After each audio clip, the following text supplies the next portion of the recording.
we met is a really cool story, and I will definitely give credit where credit is due. First time we met, have to go back. We were hosting a conference at our Gastonia ballpark. I was working for Rifkin Baseball, and my boss had heard Jesse speak at a seminar. We were hosting a conference at our Gastonia ballpark, and her boss was actually there. And I gave this speech about grandma beauty pageants and all the crazy things we did. And she called me afterwards and she said, I met the guy that you're gonna marry. And believe it or not, her boss called her that night and said, I met the guy you're gonna marry. So basically she told me about him. She said, he's the male version of you, which I guess is kind of scary also now looking back. But we just got in touch. I think I reached out to him just for some of his crazy promotion ideas, and that's originally what she had told me to reach out to him about. And we shared some industry tips and tricks and just kind of stayed in touch via email. So after that, Emily reached out to me with an email and said, hey, you know, I want to hear more ideas, things that you're doing with your team. And so we started building communication and talking a little bit about all the ideas. Nothing about dating, romance, nothing along those lines. And then she said she wanted to see our ballpark, and I remember this. I remember the date vividly. It was June 26th, 2010, and it had nothing to do with meeting Emily. It was because it was our salute to Michael Jackson night at the ballpark. And me, I appreciated what Michael did as being a big performer. So that night, I remember being on the field, teaching the players how to do the Thriller dance. And that day was about 95 degrees. I was sweating like crazy. And then in comes Emily and her friend. And that was the first time I met Emily.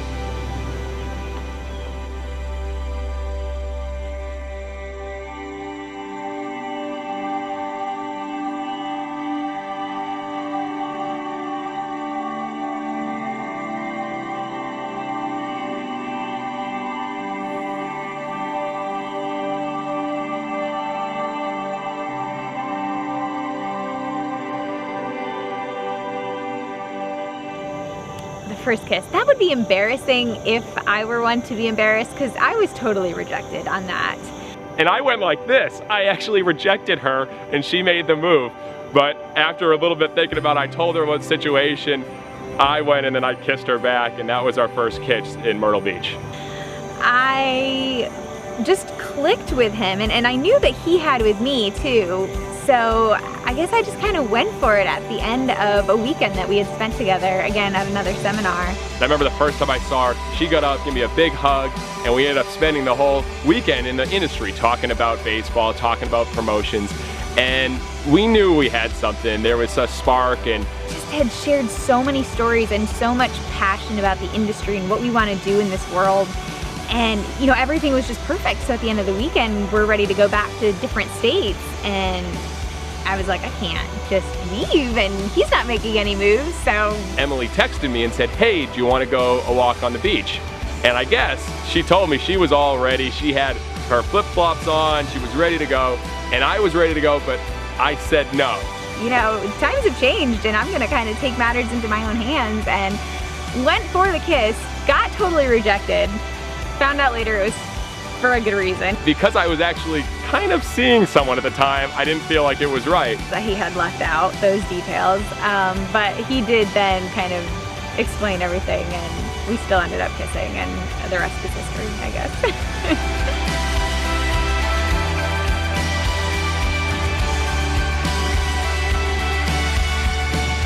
My favorite date with Jesse, first of all, every day is like a date because it's an adventure, but he does some really thoughtful things sometimes, and so he knew that I had a big passion and love for flying, and he rented a plane and got us lessons, and we went up and went flying one day, which I'd never done before but had always wanted to do. And so really it was just the thoughtfulness that he had put into it. I mean, he spent all this time researching different places to go and where I would be able to actually control the plane, and so we just had so much fun that day, and what a great memory. Not everybody gets the opportunity to do that, and so him just putting that much time and effort made that such a memorable date for us.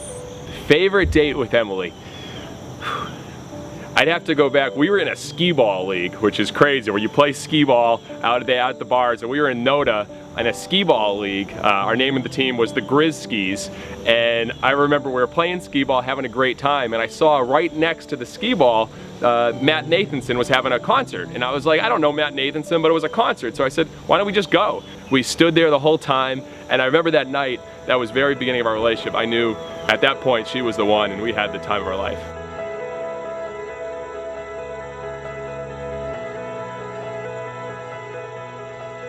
You know, I always give him compliments more on the mental and emotional things, and I probably don't spend as much time complimenting the physical attributes that I should. All right, well, she makes fun of me because I'm getting skinnier, so she says I have no butt, so it's not that.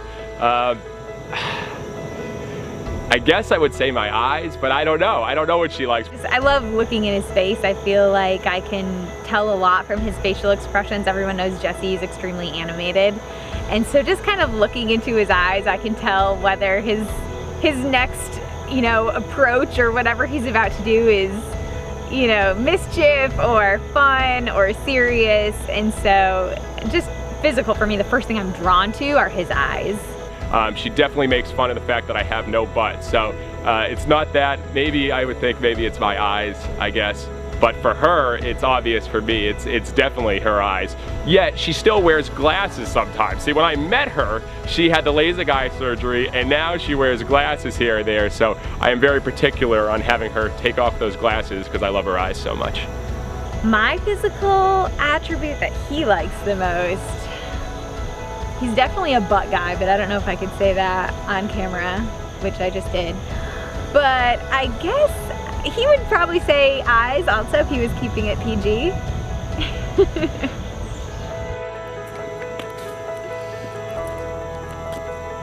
I like the hair being in front. You don't. That's Jesse's favorite holiday, I think now, has become Thanksgiving. That's a no-brainer. Emily loves Thanksgiving.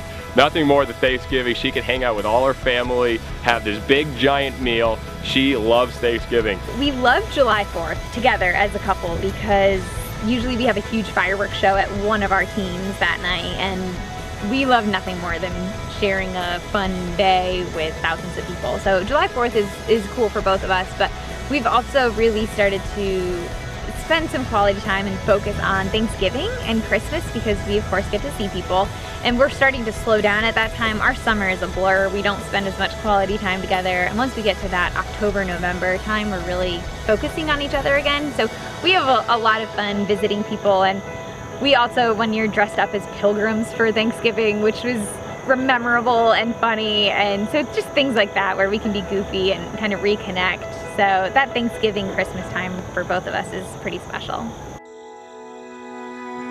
All right, this is where I'm gonna lose my man card. Movies is also a fun topic for us because this is actually something we differ on. I am more of the action, want to watch something that's exciting, keeps me on the edge of my seat, whereas Jesse truly appreciates romantic comedies.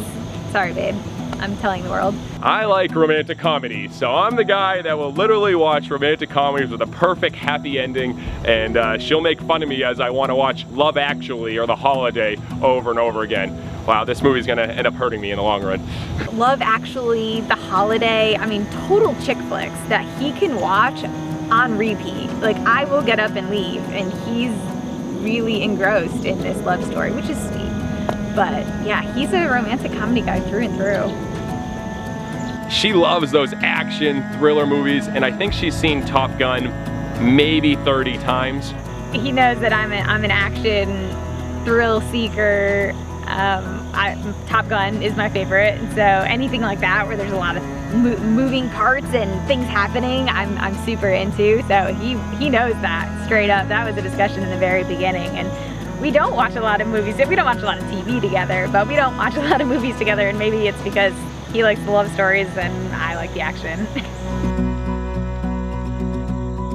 It's so cliche to say we have fun doing everything together, but we do. He's just such a fun-loving person that any task we do, even if it's cleaning the house before we have a party, I mean, we both just go about it with music, you know, blaring and joking with each other. So we really have fun doing a lot of stuff together, but we've also started to really focus on our health. We will walk every day and just talk and connect, and we sound like an old couple who's in their 60s just going for a nice walk at the end of the day, but we do it every day, and that's how we connect, and that's how we have a great time together. Last year, he had the idea to run a half marathon together, and so that was a cool experience to train together and to go through that adventure that we'd never done before. Emily is a ball of energy. She thinks that I'm the crazy one, but Emily is always doing something. She's always trying to make people have fun, and I'll tell you, that's one thing I love about her is no matter what, she always puts other people in front of herself. Working together is probably our biggest blessing. People don't understand how we do it, and I get it. Jesse can be very intense and a lot all at once, and I'm probably the same way.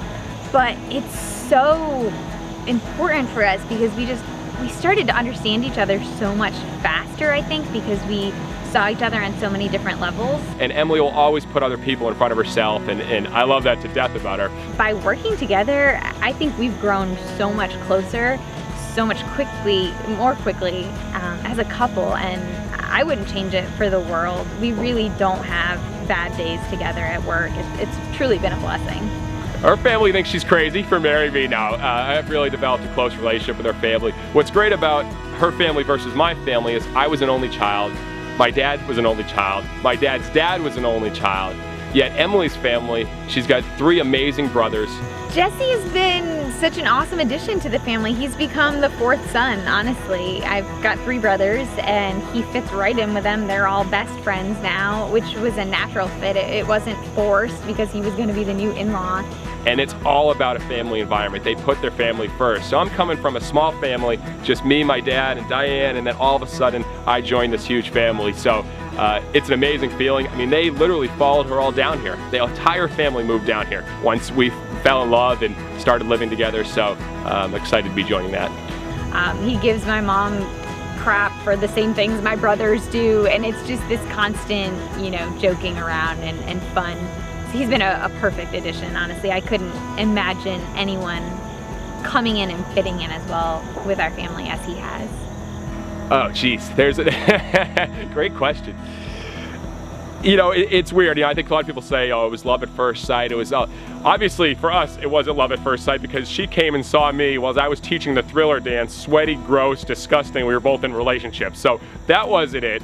That first weekend that we spent together in Myrtle Beach at the Minor League Baseball promo seminar was the beginning of our relationship, but it just set the tone. I mean, we truly spent the entire weekend just passionately sharing ideas and what we wanted to do with this industry and be trendsetters and help people, and we connected on such a level so quickly. It truly, like I said, set the tone. When we went down to Myrtle Beach, there was this spark and energy and excitement about what we had for our industry and passion for life, and it was that weekend that I was blown away by her and just knowing that someone can have so much in common and want to do so many great things. I don't know if that was my aha, I'm gonna marry him moment, but I knew that this guy was special and that I wanted to continue a relationship, whether professionally or I was thinking romantically also with him, just because I had never had that connection with anyone, and I was so excited to continue to share those conversations and that excitement. So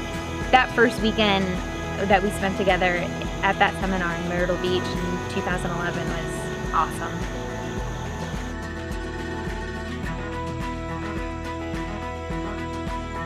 The proposal was on our final game of the year in 2014, August 4th. I remember it vividly. The proposal. I don't know how he pulled it off. I'm still impressed. Yes, he is the entertainer of the world, but I'm still impressed with how he did this. There was build-up for over a year, so it's how am I going to propose to Emily? Have to do it big. Everyone knows in Gastonia the Grizzlies like to do it big. We've already talked about the first kiss. He kind of messed that up. I love you. The first time he told me I love you, we were standing outside of a bathroom, so also not very picture perfect. But the proposal, he nailed. So I talked to her family, I talked to her brothers who worked for us, and we came up with a plan on the last game of the season to actually stop the game and do the proposal. He did it at the last game of our 2014 season in Gastonia in front of a sold-out crowd.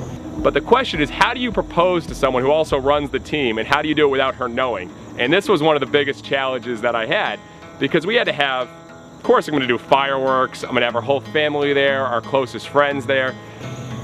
My whole family was there, mostly because most of them were working the game and helping us out, but it was a super busy night. His parents came down, as they normally do, for the last game, so it wasn't anything out of the ordinary. A lot of our friends were there, but again, the last game of the year, everybody usually comes in support, so it wasn't anything out of the ordinary for me. I didn't expect anything. And I just acted like this was the last game of the year, everyone coming to celebrate with us. Well, over 4,000 fans showed up, and the plan was at the end of the 7th inning to stop the game, bring out the whole staff, and thank them for everything they did this year. It was a game day, which is crazy for us, so he wasn't acting weird to me, which normally I think girls pick up on. And he did it so perfectly. The first inning, we let up 9 runs, and we're losing 9-0. So I'm sitting there and watching as fans are getting restless and ready to leave. And obviously you'll want to do this in front of the whole community. So the game starts dragging on a little bit, fans are leaving, all of our closest friends and family knows what's gonna happen, so we decided to move it up. So he moved up to the end of 6th inning, and I remember Emily at that point was working in the side stand getting popcorn ready because the fans were still coming and eating food. At the moment, actually, I was popping popcorn because we had 4,000 people and I was just trying to service everyone. So I was kind of behind the scenes in a concession stand working on popcorn. And one of the staff members came and grabbed me and said, we're gonna go do the thank you on the field, which is something that we normally do. We thank our staff on the field at the last game in front of everybody just to give some recognition and say thank you. And I was like, all right, we gotta get Emily and the whole staff ready. So I jumped over, Emily, we're gonna do the thank you quick. And she's like, okay. So we get everyone ready to go. We bring everyone on the field. There's over 30 staff on the field. Again, about 4,000 fans at that point. And I thanked every single person on the mic in my yellow tuxedo. And I said, last but not least, our director of fun, Emily McDonald. So it wasn't anything out of the ordinary, but I was super busy, and so I was almost a little annoyed that, you know, I had to go out on the field and say thank you. I was like, you can say thank you for me. But everyone's like, no, you have to go out there. You know, you guys are the face of the team.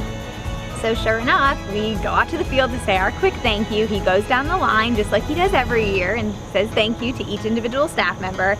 And then he gets to me, and rather than just saying thank you, he goes into this little soliloquy to the audience about how we had met on that field. And then I stepped out in front and I said, not many people know this, but for the first time we met right here on this field.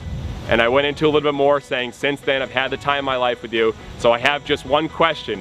And someone got it on video. As I went down to my knee, you could hear women screaming in the stadium. And the place erupted, and it was picture perfect. He had the ring and a baseball. I mean, he truly thought of everything. And I had a baseball cut open, and I had the ring inside the baseball, and I opened it up and I said, in front of your family, in front of my family, and in front of your entire baseball family, will you make me the luckiest guy in the world, and will you marry me? He had gone behind my back and gotten an additional fireworks permit. I handle all of that stuff for our team. So again, I don't know how he did all of this without me knowing and with the perfect planning, but he pulled off an epic proposal, and I'm so impressed with him that he nailed it.